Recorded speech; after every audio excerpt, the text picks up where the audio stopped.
Սուր շնչառական վարակներով պայմանավորված ակտիվությունը շարունակվում է։ Հոկտեմբերից սկսած 15,000-ից ավելի մարդ է դիմել բուժօգնության։ Այժմ շրջանառվում են գրիպ A տեսակի H3N2 ենթատեսակի հարուցիչները, իսկ այլ շնչառական վարակներից ռինովիրուսի եւ բոկավիրուսի հարուցիչները, սակայն գերակշռում են գրիպ A տեսակի H3N2 ենթատեսակի հարուցիչները։ Ախտանշանները նույնն են՝ ընդհանուր թուլություն, հարբուխային վիճակ, քթահոսություն, հաս, փռշտոց, ջերմության բարձրացում։ Գրիպի դեպքում սակայն հիվանդության սկիզբը կարող է ավելի սուր լինել եւ հանգեցնել թոքաբորբի։ Առաջնային պահպանման կազմակերպություններ դիմել են 50-րդ շաբաթվա ընթացքում 937 պացիենտ, ինչը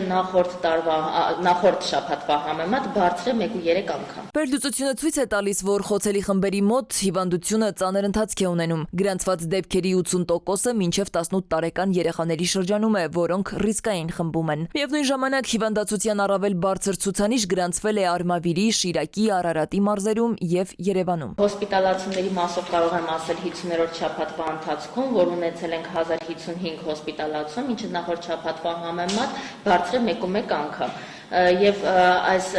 հոսպիտալացումների 91.7%-ը կազմում են 0-ից 18 տարեկան երեխաները։ Մասնագետների խոսքով սուր շնչառական վարակների կանխարգելման արդյունավետ ձևերից է պատվաստումը։ Սեզոնի մեկնարկին դեռ սեպտեմբերին քարավալենտ պատվաստանյութերը հասանելի են եղել։ Հիվանդությունների վերահսկման եւ կանխարգելման ազգային կենտրոնից փոխանցում են ամեն տարի բնակչության շրջանում նկատվում են պատվաստման պահանջարկի բարձրացման միտումներ։ Հիվանդացությունը կանխարգելելու նպատակով արդեն իսկ 171,000 դեղաչափ պատվաստում է իրականացվել, ինչը նախորդ տարվա սեզոնի նույն ժամանակահատվածում եղել է 134,000 դեղաչափ։ Հանրապետության 85.4%-ը արդեն պատվաստվել է։ Մինչև 1 տարեկանների շրջանում բավական ակտիվ են տանում պատվաստումների։ Ավելի շատ պատվաստում են քրոնիկ հիվանդները, բուժաշխատողները, 65 տարեկանից բարձր տարիքի անձինք,